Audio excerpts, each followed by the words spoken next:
My beloved brothers and sisters, one of the greatest sources of pain in life is depending on people for our happiness. We expect others to stay, to care, to understand us, and when they don't, our hearts break. But the more you chase validation, the more disappointed you become. Real peace begins when you stop expecting from people and start finding comfort in Allah instead. The Prophet ﷺ taught us that the strongest believer is the one whose heart depends only on Allah, because when you rely on Him, you don't fear being abandoned, ignored, or forgotten. You don't need constant attention or approval to feel valuable. You learn to stand alone with dignity, to heal without begging, and to smile without needing the world to approve.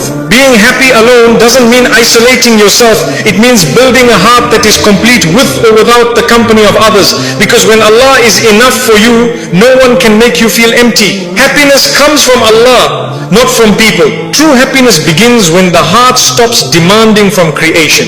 Most people don't realize how much suffering they carry simply because they expect others to make them feel valued. You give people the authority to decide your worth by craving their approval. You hand them control over your mood, your self-respect, and even your sense of purpose. Yet people are changeable, fragile, inconsistent. How can something imperfect fill your heart perfectly? Real happiness is not found in the unreliable, it is found in the one who never changes. People can comfort you, but they cannot complete you. They may love you today and be distant tomorrow. They may understand you in one moment and misunderstand you the next. No matter how sincere someone is, they cannot carry the weight of your emotional needs forever. Human beings were not created to keep your soul alive. That responsibility belongs to the one who breathed life into you. Happiness collapses the moment you build it on mortal hearts instead of the eternal. When you seek happiness from people, you make your emotions dependent on their reactions. If they praise you, you feel good. If they ignore you, you feel worthless. If they change, you break.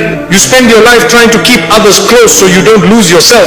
But the soul that depends on people is always anxious, always chasing, always terrified of being forgotten. It is not people you need to hold on to, it is Allah. The heart was created to be at peace only when it connects to its creator. You can fill it with entertainment, work, friendships, relationships, or achievements, but it will still hunger for something deeper. The heart is like a lock, and the world offers many keys, yet none of them fit except the remembrance of Allah. The moment you turn back to Him, you feel a familiarity like you're finally home after wandering for years, trying to fit in places not meant for your soul. Happiness is not loud. It doesn't come from being seen, admired, or surrounded by people.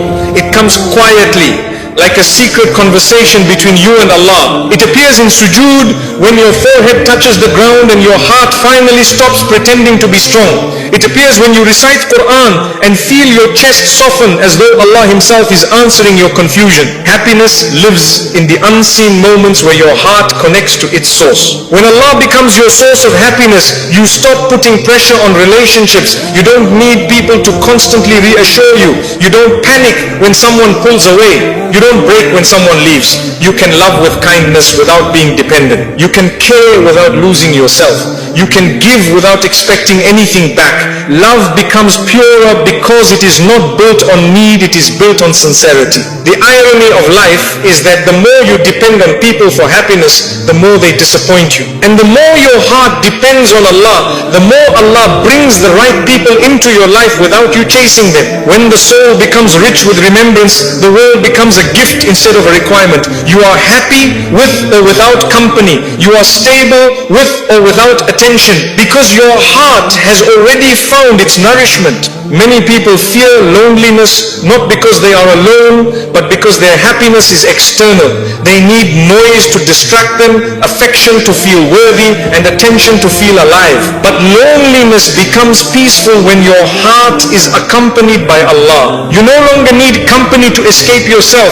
You become friends with your own soul. You are no longer running from silence, because silence becomes a place where Allah fills you with calmness. Allah does not ask you to isolate yourself only to free your heart from depending on creation. You can enjoy people, work, success, and family, but your happiness should not collapse if they change. True emotional freedom is when everything you love enhances your connection to Allah, not replaces it. When the heart is full of Allah, life becomes balanced. You love others without losing yourself, and you stand strong without needing anyone to hold you. When you choose Allah over people, you do not become detached, you become complete. You stop using others as emotional bandages. You stop begging for support. You stop expecting others to heal your emptiness. You start giving love from a place of abundance instead of need. Happiness becomes a relationship with Allah that strengthens every relationship around you.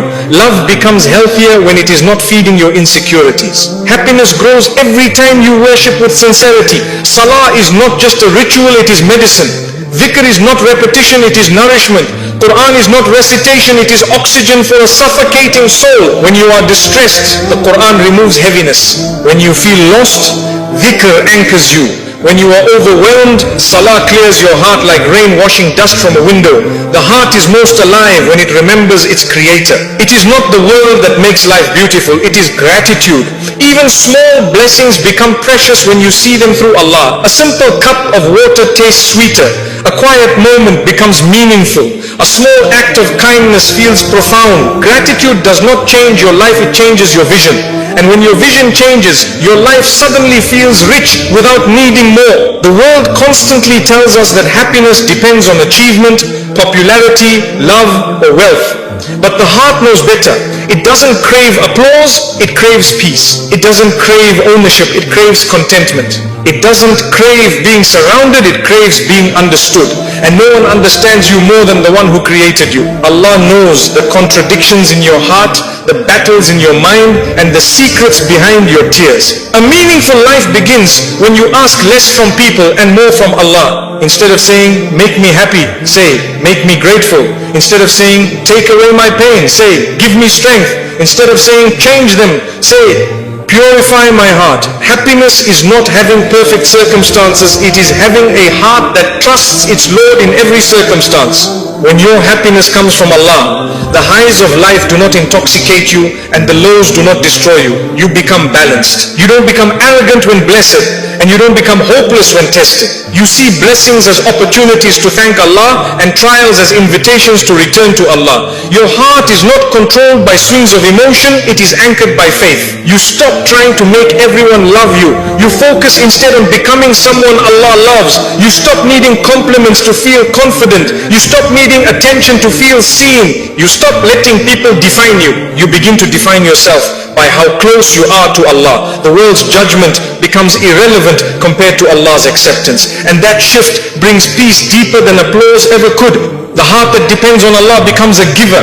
It comforts others without expecting comfort back. It supports others without seeking recognition. It loves without controlling. It forgives without bitterness. Such a heart is powerful because it has stopped needing anything from creation.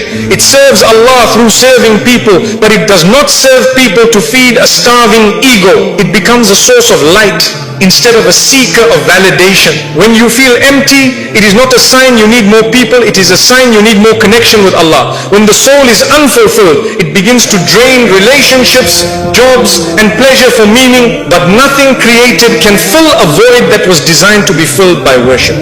The emptiness you feel is not a flaw, it is a compass pointing you back to your Lord. Do not run to the world when your heart is hurting, run to Allah. Do not search for someone to fix you, ask Allah to heal you. Do not wait for someone to understand your pain, tell Allah what no one else can hear. Happiness flows from being close to Allah, not from being close to people.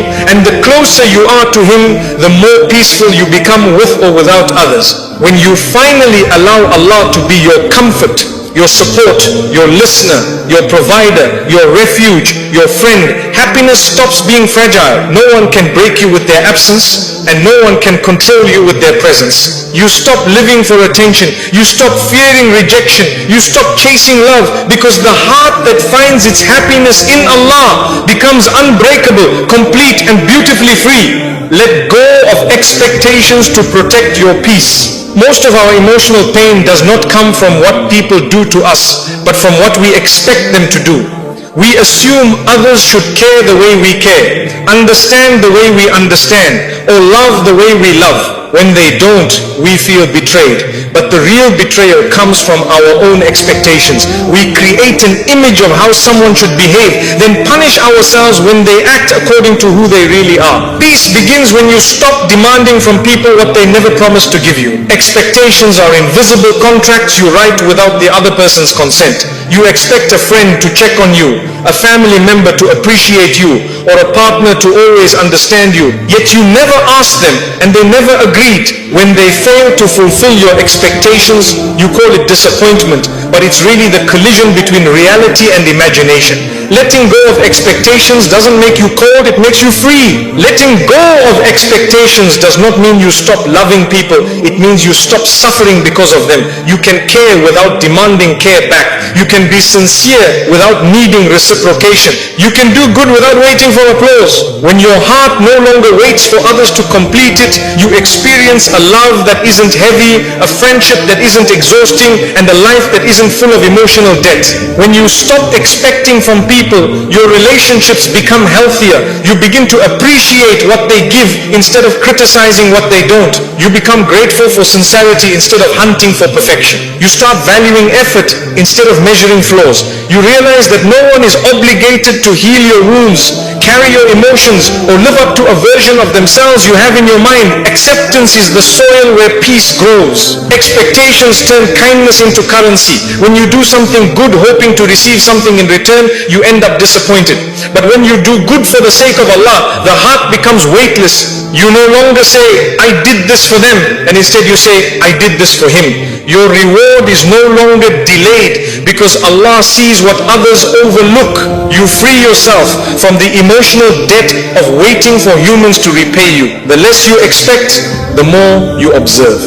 You begin to see the real nature of people without the blur of desire. You see who loves genuinely, not because they give you everything, but because they try. You see who cares through small gestures, not dramatic expressions. You understand that love is not obvious in words alone. Sometimes it's hidden in subtle patience, quiet understanding, or silent loyalty. Letting go of expectations sharpens your vision of sincerity. When you expect others to never hurt you, you forget they are human. Humans are imperfect, emotional, forgetful, and sometimes selfish, just like you. Expecting flawlessness creates pressure, resentment, and emotional distance. But when you allow people to simply be human, you forgive with ease, let go without bitterness, and love without fear. Imperfection stops being a threat and becomes a reminder that we all need mercy. Letting go of expectations doesn't mean accepting disrespect. It means understanding that you cannot control how others behave, but you can control what you tolerate. You can love someone and still walk away if their presence destroys your peace. You can care deeply and still choose distance if staying means losing yourself. Peace is not gained by being passive, but by setting boundaries without resentment. Expectations make your happiness dependent on the actions of others. When they don't meet your standards, your mood collapses. You let someone's behavior define your day, your worth, even your identity. Letting go of expectations is reclaiming responsibility for your own joy. You stop waiting for someone to make you feel seen or appreciated. You begin to nurture your own peace, protect your own heart, and take ownership of your emotional life. When you release expectations, gratitude grows naturally. You begin to notice the little things, the small effort someone makes, the imperfect yet sincere attempts to care, the unexpected kindness. Life becomes richer because you no longer overlook blessings trying to find perfection. You stop taking actions personally and start receiving them as gifts. Gratitude replaces entitlement and peace replaces disappointment. The mind that expects constantly is always calculating, they should have called, they should have helped, they should have supported me. But the heart that surrenders says, if they do, Alhamdulillah, and if they don't, I still have Allah. You stop measuring relationships based on who stays or who gives. You start measuring life based on who brings you closer to your Lord and who brings you closer to your own peace. When you let go